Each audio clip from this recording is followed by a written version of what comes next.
जय श्री कृष्णा। कल हमने धुंधकारी के बारे में पढ़ा था और ये पढ़ा था कि किस तरह हमें अपने इंद्रियों को वश में करना चाहिए। सूजी कहते हैं, जीव प्रत्येक इंद्रियों का स्वामी है, परंतु इंद्रियां जीव के प्रभुत्व को जमा करें।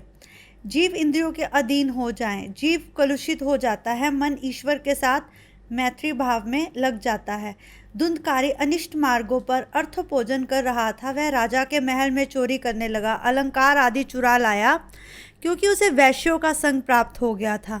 उसके साथ बहुत सारी वैश्याएं थी जिनके लिए वह ये सब कुछ करता था। यहाँ तक कि वो चोरी करने लगा, मदिरा पीने लगा और वैश्यों के संग में रहने लगा। उन्हीं वैश्यों ने एक दिन धुंधकारी को मार डाला और उसे कुएं में फेंक दिया। आती पापी की मृत्यु भी जल्दी नहीं होती। वैश्याओं ने जलते हुए अंगारे धुंधकारी के मुख में भर दिए और फिर उसे मारा। 5 इंद्रियों का अंत काल ही जीव मारती है, कष्ट देती है। उसी समय जीव तड़पता है, छटपटाता है। वैश्याओं ने धुंधकारी के शरीर को पृथ्वी में गाड़ दिया। उसे शरीर का अग्नि संस्कार भी वैश्याओं ने नहीं किया। उस जिसके चरित्र को देखने मात्र से ही घृणा हो जाए, धुंधकारी अपनी कुकर्मों के कारण भयंकर प्रेत बना है। देखो, धुंधकारी ने अपनी माता को मार दिया, अपने पिता को वहाँ से भेज दिया और खुद किनके संग में पड़ गया? वैश्याओं के संग, और उसका अंत बहुत ही भयंकर हुआ। गोकर्ण ने धुंधकारी की मृत्यु का जब समाचार सुना तो वह गया जी गया, वहाँ धुंधकारी का श्राद्ध किया। गया जी श्राद्धों में श्रेष्ठ है, वहाँ श्री विष्णु पाद है। इसकी कथा इस प्रकार है। गयासुर नाम का एक राक्षस था जिसने तप करके ब्रह्मा जी को प्रसन्न किया, ब्रह्मा जी से वर मांगा। तब उसने ब्रह्मा जी से कहा कि आप मुझे कुछ ऐसा वर देवें कि जो कुछ भी मुझे आपसे चाहिए वो मिल जावे। तत्पश्चात देवता भी भयभीत हो गए कि ये असुर अब ऐसा क्या मांगेगा। तब उसने ब्रह्मा जी से कहा कि शरीर पर दीर्घ काल तक यज्ञ करने पर वह ही मरेगा। अंततः ब्रह्मा जी ने यज्ञ के लिए उससे शरीर ही मांगा। यज्ञ कुंड उसकी छाती पर बनाया गया। 100 वर्ष तक यज्ञ चलता रहा, फिर भी गयासुर नहीं मरा। यज्ञ की पूर्णाहुति होने पर वह उठने लगा। ब्रह्मा जी चिंतातुर हुए। ब्रह्मा जी ने कहा कि ऐसा क्या किया जाए। उन्हें श्री नारायण का ध्यान आया। श्री नारायण प्रकट हुए। तब गयासुर की छाती पर उन्होंने अपने दोनों चरण रखे। गयासुर ने मरते मरते भगवान से वर मांगा कि तीर्थ में जो कोई भी श्राद्ध करे उसे उसके जिस प्रकार मेरी मुक्ति हुई है उसी प्रकार उसके पितृजनों की भी मुक्ति होगी। भगवान ने उसे वर दे दिया कि जो मेरे शरीर पर पिंड दान करेगा उसके पितरों की मुक्ति होगी। भगवान ने गयासुर को भी मुक्ति दी। भगवान ने वरदान के कारण गया जी के में पितृ श्राद्ध करने वालों की पितरों की मुक्ति होती है। गोकर्ण बाद में घर लौटा। रात में किसी के रोने की आवाज़ आई तो वह बार बार डरता रहा कि ये क्या हुआ। एक ही माता पिता के पुत्र होने पर गोकर्ण देव बना और धुंधकारी प्रेत। देव होना या प्रेत होना हमारे हाथों में ही है। गोकर्ण ने पूछा कि ऐसा क्या करूं कि ये पिशाच राक्षस की मैं मुक्ति करवा सकूं। प्रेत ने कहा, मैं कोई और नहीं, मैं तो धुंधकारी हूँ। बहुत पाप करने के बाद मेरी ये हालत हुई है, मुझे प्रेत योनि मिली है। गोकर्ण ने पूछा कि तेरे लिए मैंने क्या किया। तब उसने कहा कि मेरे लिए गया जी में पिंड दान कर दे। वो तू प्रेत योनि से मुक्त फिर भी क्यों नहीं हुआ? मैं तो गया में स्नान करके तेरे लिए सब कुछ करके आया था। चाहे कितनी बार भी गया हो, श्राद्ध करो फिर भी मुझे मुक्ति नहीं मिलेगी। केवल श्राद्ध मात्र ही मेरा उद्धार नहीं कर सकता। तब उन्होंने पूछा कि तुझे फिर मुक्ति कैसे मिलेगी। तब उसने कहा कि दूसरे दिन सूर्य नारायण को अर्घ देकर मुझसे बात करना। सूर्य नारायण रुक गए। त्रिकाल संध्या का फल है। ब्राह्मण को चाहिए कि वह त्रिकाल संध्या में कभी ना चूके। त्रिकाल संध्या में जो मूर्ख होता है वही दरिद्र होता है। सूर्य नारायण ने पूछा कि अब यहाँ मेरा क्या काम। गोकर्ण ने कहा, मेरे भाई के लिए कोई उपाय बताइए। सूर्य नारायण ने कहा, अपने भाई को अगर सद्गति दिलानी है तो फिर भगवत का पूरा पान करो, उसे भागवत कथा ही इससे मुक्ति दिला सकती है। अब आप समझे कि बार बार इन्होंने क्यों ये कहा है कि चाहे आप पिंडदान कर दो, चाहे आप श्राद्ध करो, लेकिन अगर आपको मुक्ति के मार्ग पर चलना है, अगर आप चाहते हो कि आपको या आपके पितरों को मुक्ति मिले, तब आपको भागवत कथा का पान करना ही होगा। इस प्रकार ऐसा करने से धुंधकारी को वहाँ से मुक्ति मिली। परंतु उसे मुक्ति भी ऐसे आसानी से नहीं मिली। हर एक दिन एक एक जैसे जैसे एक दिन की कथा का महात्म उसके अर्पित करता गया, वैसे वैसे वहाँ से बांस से गांठें खुलती गई। ऐसे जब सातों गांठें खुल गई तभी वह मोक्ष की प्राप्ति को हुआ। जड़ बांस की गांठ टूटती है, फिर चेतन क्यों न टूटे। विवाह में दो व्यक्तियों के दामन बांधे जाते हैं। पति पत्नी स्नेह के ग्रंथि है, इस ग्रंथि का छूटना कठिन है। परमात्मा कहते हैं कि सेवन एक दूसरे को, पति पत्नी को सुख देने के लिए किया जाता है। बांस में अर्थात वासनाओं में धुंधकारी रहा था।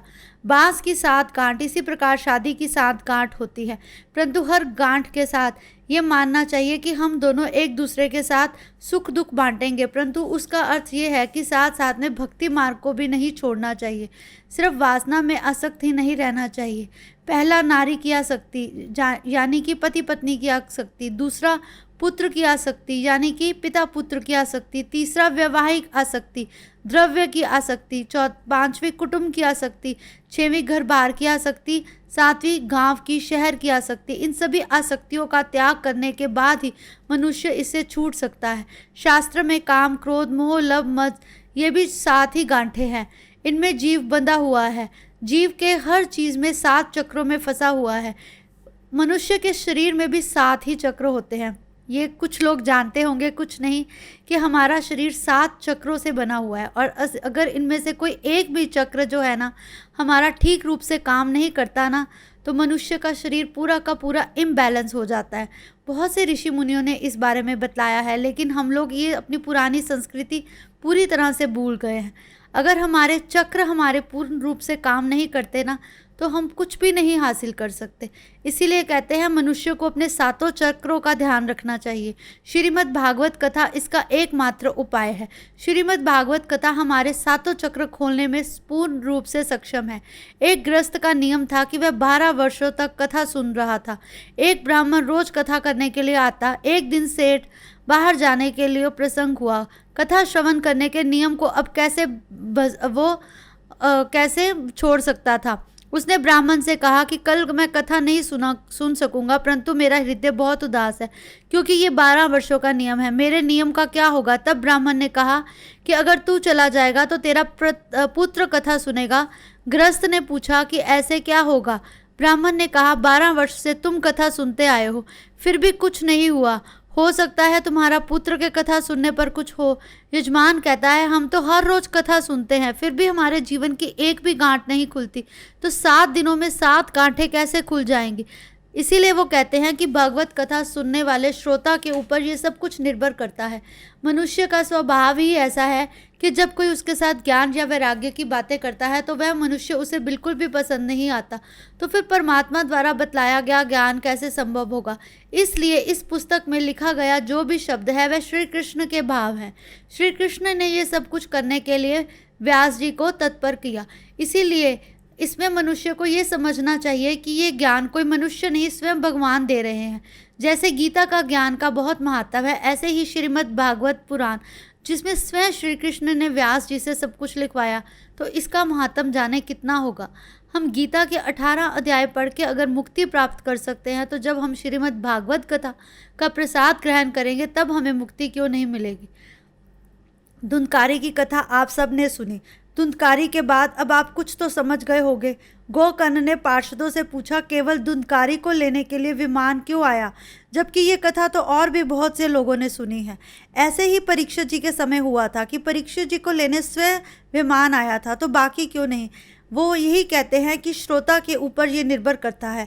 इसलिए हमें कभी ये नहीं कहना चाहिए कि भागवत की कथा तो मैं सुनता हूँ, मैं पढ़ता हूँ, मैं रोज करता हूँ। भागवत की कथा आप कितना हृदय में उतारते हो ये इस बात पर निर्भर करता है। बिना दृढ़ता के ज्ञान व्यर्थ है, उसी भांति लापरवाही से किया गया श्रवण भी व्यर्थ है। संदेह युक्त मात्र व्यर्थ है, व्याग्रचित्त व्यर्थ है। इधर उधर भटकने वाला कभी भी किसी सिद्धि को प्राप्त नहीं कर सकता। कथा में मन ना लगाकर अपितु इधर उधर की बातों में ध्यान लगाना, इसे कथा मात्र नहीं होती, वह फलदायी ही नहीं होती।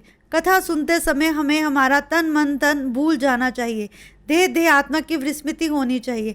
ऐसी भावना रखो कि श्री कृष्ण समक्ष मेरे बैठकर ये कथा सुना रहे हैं। कथा सुनकर जीवन में एक लक्ष्य तो निश्चित मानो कि श्रीमद् भागवत की कथा सुनकर अगर कुछ भी ग्रहण नहीं किया तो फिर जीवन में कुछ भी ग्रहण करने के योग्य नहीं हो।